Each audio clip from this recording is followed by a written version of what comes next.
નમસ્કાર દોસ્તો, દો લફ્ઝમાં આપ સૌનું સ્વાગત છે. આપણી આ ચેનલ ખાસ કરીને ટીઈટી, ટીએટી અને બીજી બધી જ સ્પર્ધાત્મક પરીક્ષાઓની તૈયારી માટે બનાવવામાં આવી છે. જો તમે પહેલીવાર આવ્યા હો તો ચેનલને અત્યારે જ સબસ્ક્રાઇબ કરી લેજો. આજે આપણે એક એવા ટોપિક પર વાત કરવાના છીએ જે પરીક્ષા માટે ખૂબ જ ઇમ્પોર્ટન્ટ છે. વર્ગખંડ શિક્ષણ અને પાઠ આયોજન માટે આ પદ્ધતિ એકદમ પાયાની ગણાય છે. તો ચાલો આજના આ સેશનમાં આપણે ઊંડા ઉતરીએ. આજની આપણી ચર્ચાના મુખ્ય 4 પડાવ રહેશે. પહેલું, સિદ્ધાંતનો પાયો. બીજું, 5 સોપાનો વ્યવહારમાં. ત્રીજું, ટીએટી પરીક્ષા માટેના મુખ્ય મુદ્દા. અને છેલ્લે, યાદ રાખવાની શ્રેષ્ઠ ટ્રીક. ફટાફટ શરૂ કરીએ. વિભાગ 1, સિદ્ધાંતનો પાયો. હવે અહીં જે ખરેખર રસપ્રદ બાબત છે તે એ છે કે આ પદ્ધતિ પ્રસિદ્ધ શિક્ષણશાસ્ત્રી જ્હોન ફ્રેડરિક હર્બર્ટે આપી છે. તેમણે ખૂબ જ સાદી પણ જોરદાર અસરકારક વાત કહી છે. તેમનો આખો સિદ્ધાંત 2 મુખ્ય સ્તંભો પર ઊભો છે. એક છે સંવેદન એટલે કે સેન્સેશન અને બીજું પૂર્વજ્ઞાન એટલે કે પ્રાયર નોલેજ. હર્બર્ટનું સ્પષ્ટ માનવું હતું કે જ્યાં સુધી વિદ્યાર્થીના મનમાં રહેલા પૂર્વજ્ઞાનને ઢંઢોળવામાં ન આવે, તેમાં કોઈ કુતૂહલ કે સંવેદન ન જગાડીએ, ત્યાં સુધી નવું જ્ઞાન આપી જ ન શકાય. આ વાત એકદમ પાયાની છે, ખરું ને? કારણ કે જો પૂર્વજ્ઞાન સાથે નવું જ્ઞાન ન જોડાય તો શિક્ષણ ક્યારેય મગજમાં કાયમી નથી બનતું. વિભાગ 2, 5 સોપાનો વ્યવહારમાં. સિદ્ધાંત તો આપણે સમજ્યા, પણ વર્ગખંડમાં ખરેખર તે કેવો દેખાય છે? જરા કલ્પના કરો કે એક વિજ્ઞાનના શિક્ષક પ્રકાશનું પરાવર્તન ભણાવવા વર્ગમાં પ્રવેશે છે. આ 5 સોપાનો તેમનો એક પ્રોપર નકશો છે. પ્રસ્તાવના, રજૂઆત, તુલના, સામાન્યીકરણ અને પ્રયોજન. અંગ્રેજીમાં કહીએ તો પ્રિપરેશન, પ્રેઝન્ટેશન, એસોસિએશન, જનરલાઇઝેશન અને છેલ્લે એપ્લિકેશન. આ એક એવો ચોક્કસ રસ્તો છે જેના પર ચાલીને શિક્ષક વિદ્યાર્થીઓને અજ્ઞાનથી જ્ઞાન તરફ લઈ જાય છે. તો ચાલો દરેક સોપાનને જરા ડિટેલમાં સમજીએ. પહેલું સોપાન છે પ્રસ્તાવના. અહીં શિક્ષક ક્લાસમાં જઈને સીધું જ ભણાવવાનું શરૂ નથી કરી દેતા. ના, તેઓ પહેલા વિદ્યાર્થીઓના પૂર્વજ્ઞાનને ચકાસે છે. ઉદાહરણ તરીકે, શિક્ષક એકદમ સાદો પ્રશ્ન પૂછશે, કેમ ભાઈ, અંધારા રૂમમાં આપણને વસ્તુઓ કેમ દેખાતી નથી? હવે આ સાંભળીને વિદ્યાર્થીઓના મનમાં તરત જ એક કુતૂહલ જાગશે અને તેઓ માનસિક રીતે નવા વિષય માટે તૈયાર થઈ જશે.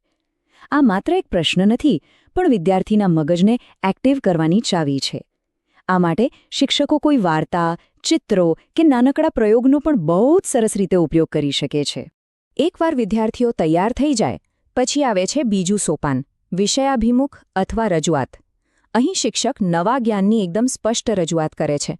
આપણા પેલા વિજ્ઞાનના ઉદાહરણમાં શિક્ષક અરીસા પર ટોર્ચનો પ્રકાશ પાડીને તેનું કિરણ કેવી રીતે પાછું ફરે છે તે પ્રેક્ટિકલી બતાવશે. અહીં લેક્ચર, નિદર્શન અથવા ઓડિયો વિઝ્યુઅલ સાધનોનો ઉપયોગ કરીને વિષયવસ્તુને એકદમ તાર્કિક રીતે ક્રમબદ્ધ મૂકવામાં આવે છે.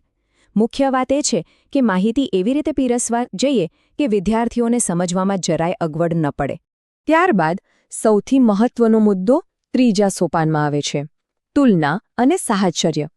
શિક્ષણને મગજમાં કાયમી બનાવવા માટે નવા જ્ઞાનની જૂના જ્ઞાન સાથે સરખામણી કરવી જ પડે. શિક્ષક વિદ્યાર્થીઓને પૂછશે કે ભીંત પર પ્રકાશ પડે ત્યારે શું થાય છે અને અરીસા પર પડે ત્યારે શું થાય છે. વિચારો, એક સપાટી ખરબચડી છે જ્યારે બીજી સપાટી એકદમ ચળકતી છે. બસ આ જ સરખામણીથી વિદ્યાર્થીઓના મનમાં અલગ અલગ વિચારો વચ્ચે મજબૂત સંબંધ બંધાય છે અને તેઓ જાતે જ બંને વચ્ચેનો તફાવત સમજવા લાગે છે. આ સરખામણી કર્યા પછી ચોથા સોપાનમાં આપણે એક ચોક્કસ નિયમ તરફ આગળ વધીએ છીએ જેને સામાન્યીકરણ કહેવાય છે. અહીં વિદ્યાર્થીઓ પોતે જ પોતાનો તર્ક લગાવીને એક ફાઇનલ નિષ્કર્ષ પર પહોંચે છે. તેઓ સમજી જાય છે કે ઓહો, તો ચળકતી સપાટી પરથી પ્રકાશ પાછા ફેંકવાની આ ઘટનાને જ પરાવર્તન કહે છે. આ સોપાનની સુંદરતા જ એ છે દોસ્તો કે શિક્ષકે સીધો નિયમ પકડાવવાનો નથી હોતો, પરંતુ વિદ્યાર્થી પોતે જ નિયમ કે સિદ્ધાંત તારવે એ આ સોપાનનો મેઇન ટાર્ગેટ છે. અને અંતે આવે છે આપણું 5મું સોપાન, પ્રયોજન અથવા ઉપયોગ. આ સોપાન પરથી ખબર પડે છે કે વિદ્યાર્થી ખરેખર કેટલું શીખ્યો છે. માત્ર નિયમ ગોખી લેવો પૂરતો નથી હોતો. શિક્ષક શીખેલા જ્ઞાનનો કોઈ નવી પરિસ્થિતિમાં ઉપયોગ કરવા કહેશે, જેમ કે એવું પૂછે કે ગાડીના સાઇડ ગ્લાસમાં પાછળનું દૃશ્ય કયા સિદ્ધાંતથી દેખાય છે? જ્યારે વિદ્યાર્થી આ નવા જ્ઞાનને પોતાના રોજિંદા જીવન સાથે જોડીને સાચો જવાબ આપે છે, ત્યારે મળેલા જ્ઞાનનું પાક્કું દઢીકરણ થાય છે અને તે જીવનભર યાદ રહી જાય છે. વિભાગ 3 TAT પરીક્ષા માટેના મુખ્ય મુદ્દા. આપણે આખી પદ્ધતિને એક સુંદર ઉદાહરણથી તો સમજી લીધી, પણ પરીક્ષામાં આમાંથી કેવા પ્રશ્નો આવે છે? જુઓ, પરીક્ષા માટે આ 3 મુદ્દાઓ તો તમારે ગોખી જ લેવા જેવા છે. પહેલું, પરીક્ષામાં ઘણીવાર આ 5 સોપાનનો સાચો ક્રમ પૂછાય છે. ક્રમ ભૂલથી પણ આગો પાછો ન થવો જોઈએ. બીજું, આ પદ્ધતિનો કેન્દ્રીય વિચાર શિક્ષક કેન્દ્રીય છે, એટલે કે ટીચર સેન્ટ્રિક છે, કારણ કે આખી પ્રક્રિયામાં શિક્ષક જ દિશા નક્કી કરે છે. અને ત્રીજું, આ પદ્ધતિની એક મર્યાદા પણ છે. આમાં બધું જ અગાઉથી નક્કી હોવાથી વિદ્યાર્થીની મૌલિકતા અને સર્જનાત્મકતાને થોડો ઓછો ચાન્સ મળે છે. વિભાગ 4 યાદ રાખવાની શ્રેષ્ઠ ટ્રીક. હવે આપણે આજના સેશનના અંતિમ અને સૌથી રસપ્રદ પડાવ પર આવી ગયા છે. આ 5 સોપાનોનો ક્રમ પરીક્ષાના પ્રેશરમાં ક્યાંક ભૂલી ન જવાય તે માટેની એક શાનદાર શોર્ટકટ ટ્રીક આપું. PPAGS.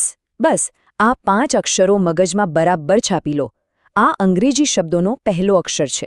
પહેલો P એટલે પ્રિપરેશન કે પ્રસ્તાવના. બીજો P એટલે પ્રેઝન્ટેશન કે રજૂઆત.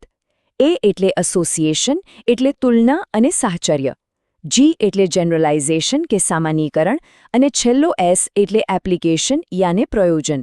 PPAGS યાદ રાખશો તો પરીક્ષામાં ક્રમ ક્યારેય ખોટું નહીં જ પડે એની ગેરંટી.